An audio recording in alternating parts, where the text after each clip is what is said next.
Defence মানে কি হয়, আর্মি, নেভি, এয়ারফোর্স। এটা হচ্ছে নেভির প্লেন, এটা এয়ারফোর্সের প্লেন নয়। এটার নাম কি TU-142M, পুরো নাম ওই যে লেখা আছে, টুপোলেভ 142M। এটা রাশিয়ার তৈরি, USSR। এটা ইন্ডিয়া কিনেছিল টোটাল 8খানা 1988 সালে, আর এটা 29 বছর ফ্লাইং করেছে। 1988 থেকে 2017 পর্যন্ত ফ্লাইং করেছে, 30,000 ঘন্টা ফ্লাইং করে ফেলেছে। এটা নেভি প্লেন। এর কাজ কি ছিল সার্ভিসে, যখন সাবমেরিন, জলের তলায় যে ডুবোজাহাজ সাবমেরিন থাকে তো, শত্রুপক্ষের সাবমেরিনকে বোঝা আর তাকে এই কাজ, এই জলের মধ্যে ব্যাগ করবে, আর জলের তলায় সাবমেরিন উপর থেকে আর তাকে তারপর এটা 29 বছর পরে এটার লাইফ শেষ হয়। সব জিনিসের একটা করে লাইফ হয়। নর্মাল গাড়ির লাইফ হয় 15 বছর লাইফ হয়। তো এটা 29 বছর লাইফের পরে এটার লাইফ শেষ হওয়ার পরে এটা নিয়ে এসেছে এখানে খুলে 16খানা ট্রাকে করে নিয়ে আসা হয়েছে। তারপরে এখানে এসে জয়েন করে মিউজিয়াম বানানো হয়েছে।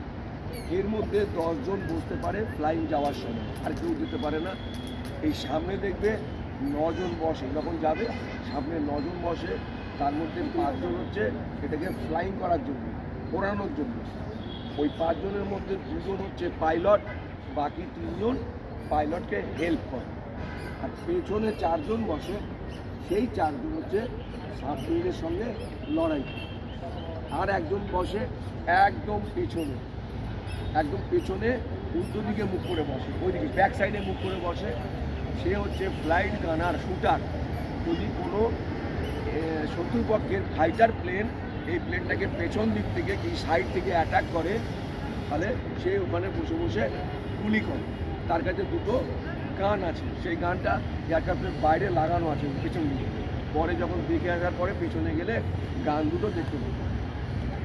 এবার এরা কোথা দিয়ে চড়তো নামতো, এইখানে এই যে দরজাটা খোলা আছে, এইখানটায় এখন ডোরটা নেই, ডোরটা খুলে আমরা একটা প্ল্যাটফর্ম লাগিয়ে দিয়েছি।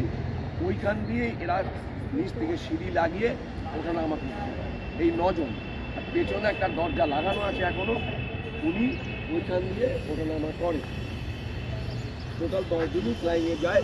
আর এই মাঝখানে কেউ ফ্লাইংয়ে যেত না।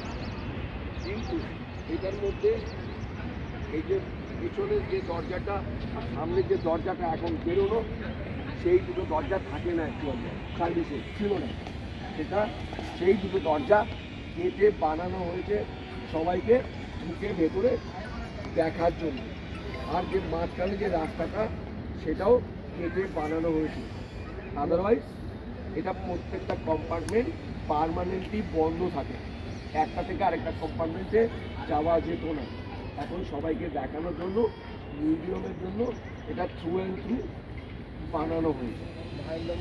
ভেতরে একটা প্ল্যাটফর্ম বানানো হয়েছে যেখান থেকে বম টম পড়ে, ওই যে পেছন দিকটা খোলা আছে, ওখানে বম টর্পেডো মিসাইল 16 বয় সব পড়ে। ওইখানে একটা বড় প্ল্যাটফর্ম, ওখানে চেন রড সব লাগানো আছে, কাঁচ লাগানো আছে, ওটাও থাকে না, ওইখান দিয়ে সব পড়ে। ওখানে সোনোবয় আছে, দেখবি ডান দিক বা দিকে সব লেখা আছে, দেখে নেবে। পরে ডাউট হলে আমরা নিচে আছি, জিজ্ঞেস করে দেবো। সোনোবয় যেগুলো হচ্ছে সেগুলো হচ্ছে জলে ফেলতে হয়, ফেলে দেয়, এখান থেকে ফেলে দেয়, ককপিট থেকে, কেবিন থেকে জলে গিয়ে ওগুলো সাউন্ড করে। সাউন্ডের মাধ্যমে সাবমেরিন কোথায় আছে খুঁজে পাওয়া যায়। তারপরে সেই